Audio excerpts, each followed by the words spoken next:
akan mengajak Mas Bimo dan juga pemirsa di rumah untuk mengupdate sejumlah kabar mengenai emiten atau saham ya. Kita tampilkan di layar. Pemirsa, yang pertama adalah IHSG berbalik turun 0,18% pada Kamis. Saham Gudang Garam dan HMSP jadi pemberat. Selanjutnya ada asing yang mencatatkan net buy saham BCA dan Bank Mandiri di tengah pelemahan indeks harga saham gabungan. Kemudian ada Pvindo tegaskan rating AAA untuk Indosat. Itu dia emiten update-nya, dan yang kami highlight di tengah pelemahan ini ya, BBCA dan Bank Mandiri justru dilanda net buy. Di mana kita lihat kinerja Kamis 10 Desember naik 1,31%, untuk BCA di 32.875, net buy-nya di pasar reguler sehari kemarin 558 miliar rupiah, PER-nya 30,3 kali, market cap-nya 810,5 triliun rupiah. Sementara Bank Mandiri naik juga 1,87%, 6.800. Net buy pasar reguler pada Kamis kemarin mencapai 216,3 miliar rupiah. PER-nya 17 kali, market cap-nya 317,3 triliun rupiah. Mas Bimo, ya. Dari dua emiten ini yang justru beranomali dengan indeks harga saham gabungan yang melemah, BCA Mandiri dilanda aksi beli gitu ya. Apa rekomendasi betul. Anda? Oke, buat BBCA dan Bank Mandiri sendiri sebetulnya kita masih positif melihatnya ya. Kita masih positif karena satu, didasari oleh Bank BCA. Kalau kita lihat dari bulan-bulan lalu, itu pertumbuhan kreditnya lambat.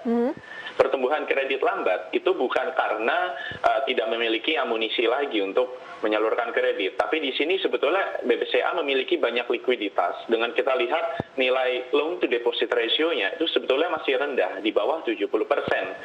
Artinya di sini BCA memiliki stance yang sangat konservatif dalam menyalurkan kredit di tengah ekonomi yang sebetulnya masih belum kondusif.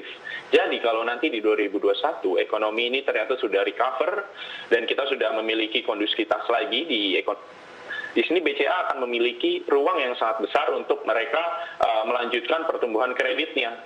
Makanya di sini BBCA kita bisa bilang memang sangat prudent dalam mengelola asetnya. Makanya di sini nggak heran kalau kita lihat net buy juga dari asing buat BBCA. Kedua dari Bank Mandiri. Bank Mandiri juga di sini dari sisi likuiditas, di sini juga Bank Mandiri sudah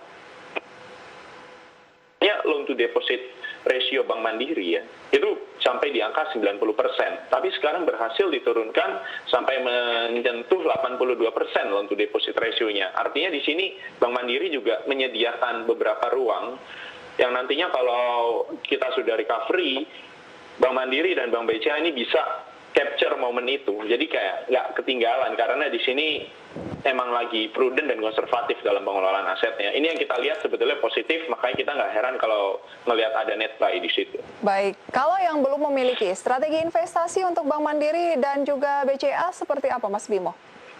Oke, buat Bank Mandiri dan BCA ini kita lihat sebetulnya kategorinya adalah saham yang memang defensif, namun di sini bukan yang juga cyclical. Jadi ini kita lihat sebetulnya peluang untuk kita rekomendasi jangka panjang ya. Rekomendasi jangka panjang, kita lihat ruangnya masih ada untuk pemulihan ekonomi, apalagi dari Bank Mandiri itu kan kreditnya kredit korporasi.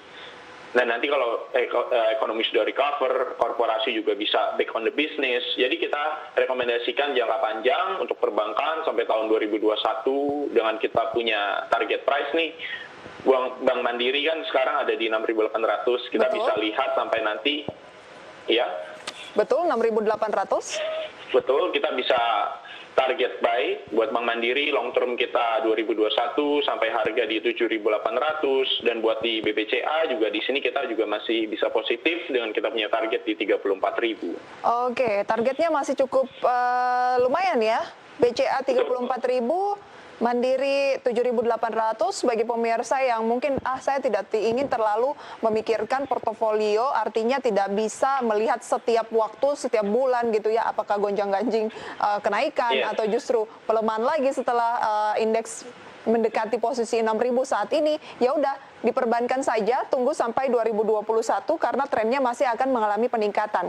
Tapi nih, Mas Bimo, kalau mau beli ataupun untuk investasi sesuai saran Anda tadi, jangka menengah panjang, belinya di current price di 32.000 untuk BCA, 32.800, Mandiri di 6.800, atau beli di harga bawah? Beli di current price juga sebetulnya tidak apa-apa, karena di sini kita dalam asumsi kita punya long term vision, dan di sini juga kita cukup confident dengan bisnis yang secara bisnis wise ini memang membuat kita memiliki confident yang cukup tinggi dari BCA dan Bank Mandiri sendiri. Jadi kalau ibaratnya nanti kita ada further shock lagi ternyata buat Bank BCA dan buat Bank Mandiri, secara bisnis wise sebetulnya mereka masih cukup prudent untuk menahan itu ya. Oke. Masih bisa dibeli di level saat ini, tapi dengan catatan untuk investasi sampai dengan minimal 2021 ya, tidak untuk jangka waktu pendek. Oke, kalau memang untuk jangka waktu pendek ataupun yang memang sudah memiliki juga, strateginya gimana, singkat saja? Apakah di hold saja atau mulai profit taking? Kalau udah yang punya posisi di sini kita bisa sementara kita tahan dulu. Kita tahan dulu karena di sini kan ada ekspektasi yang pemulihan ekonomi dari pendistribusian vaksin.